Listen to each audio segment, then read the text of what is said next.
9절에서는 그러면서 우리는 하나님을 머리로 생각할 것이 아니라 그 하는 일을 보고 하나님께서 하신 일을 보고 숙고해야 한다 이렇게 말을 하고 있습니다.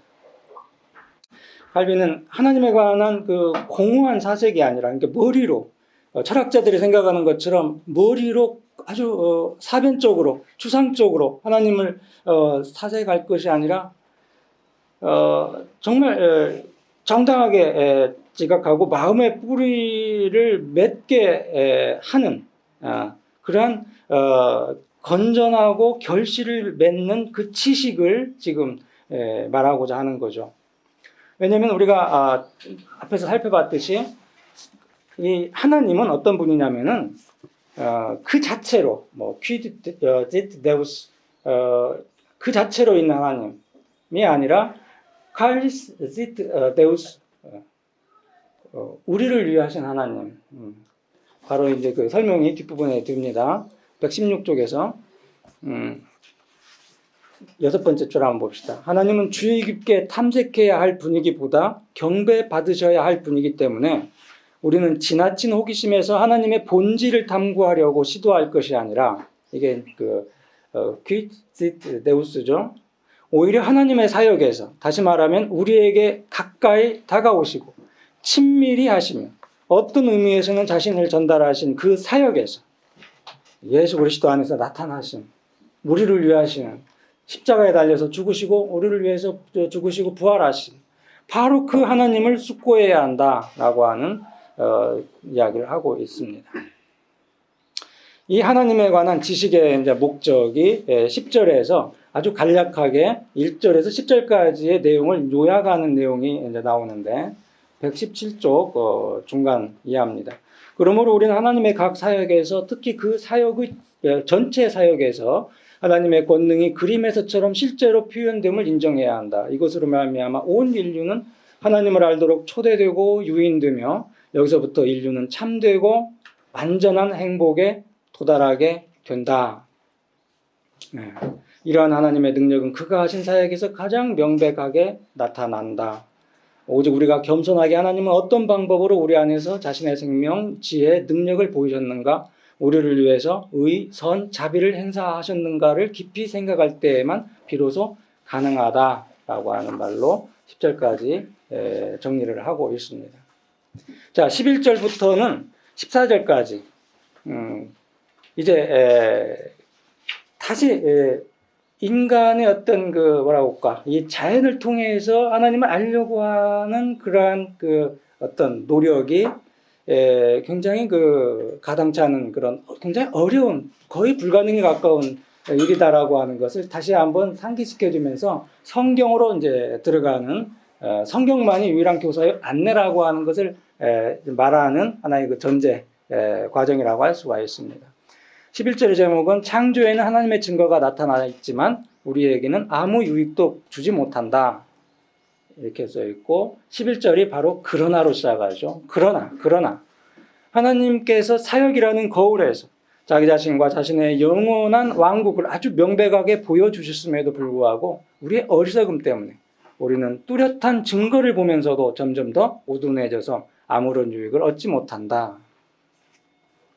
자, 우리는 이 창조 세계를 응시하면서도 창조 세계를 지으신 창조주를 생각하지 않는다는 거죠. 사건들을 우연의 결과로 해석할 뿐 섭리의 결과로 생각하지 않는다는 겁니다. 이것이 이제 11절에서 말하려고 하는 내용이에요.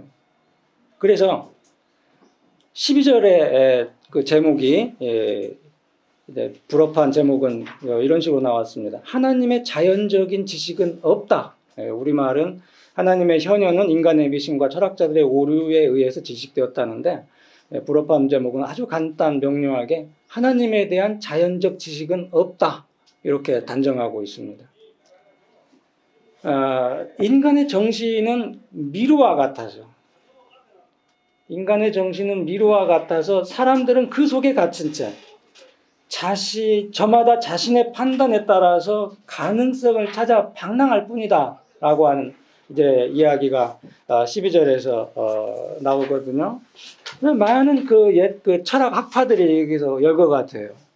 근데 그 많은 철학 학파들의 공통점은 바로 혼돈과 그 사색, 혼돈과 사색일 뿐이고 사변일 뿐이고, 그래서 아무튼 인간의 보편적인 현상을 그들에게서 볼 수 있는 겁니다.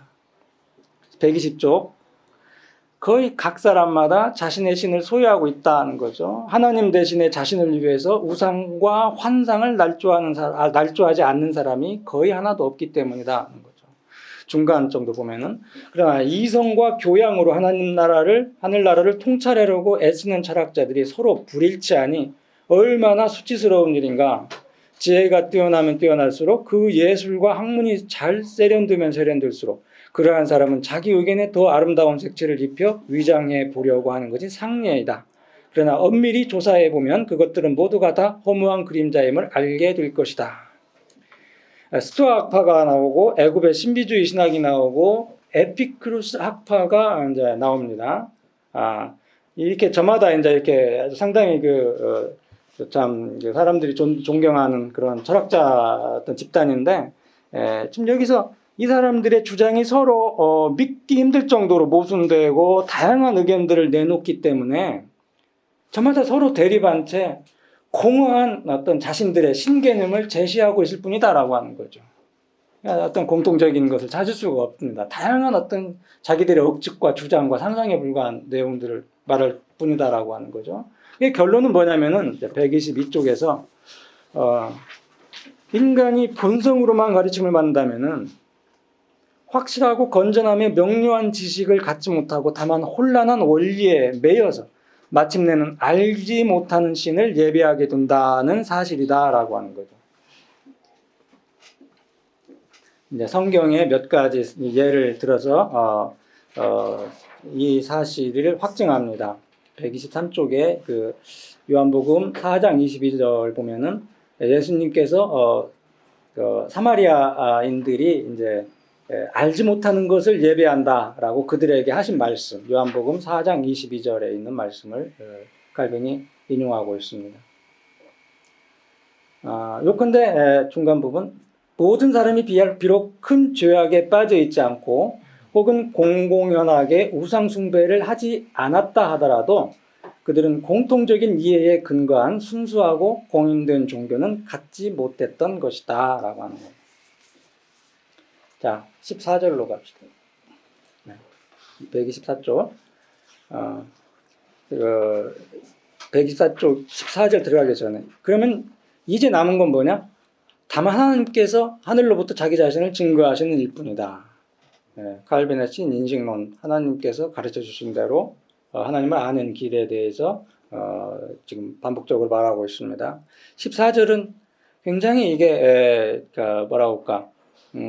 최근에 이제 칼 바르트가 교육교약 제4권 화해론의 빛들의 교리라고 하는 곳에서 칼빈이 지금 여기서 하고 있는 것을 거의 그대로 원용한 그런 이야기를 볼 수가 있는데, 한번 봅시다. 뭔 이야기인지.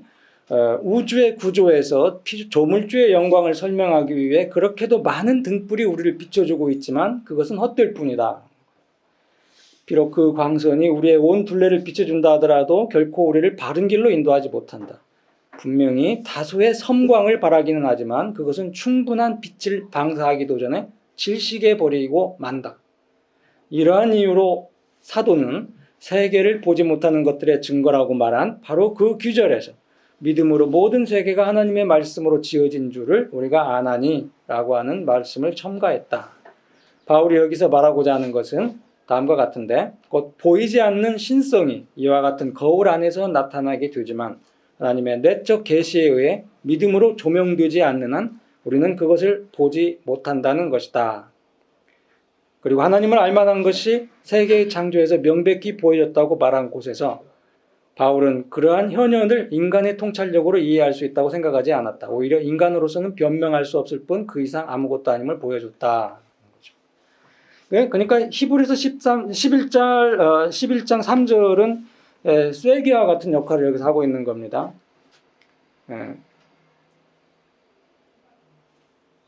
세계라고 하는 것이 하나님 말씀으로 지어졌다는 것은 오직 믿음으로만 이해할 수 있다라고 하는 거죠. 히브리서 11장 3절은 달리 말하면 하나님의 내적 계시로 밝혀질 때 비로소 명확히 볼 수 있다. 내적 계시에 의해서 믿음으로 우리가 보는 한 볼 수 있다라고 하는 명확한 사실을 14절에서 결론적으로 말하고 있습니다.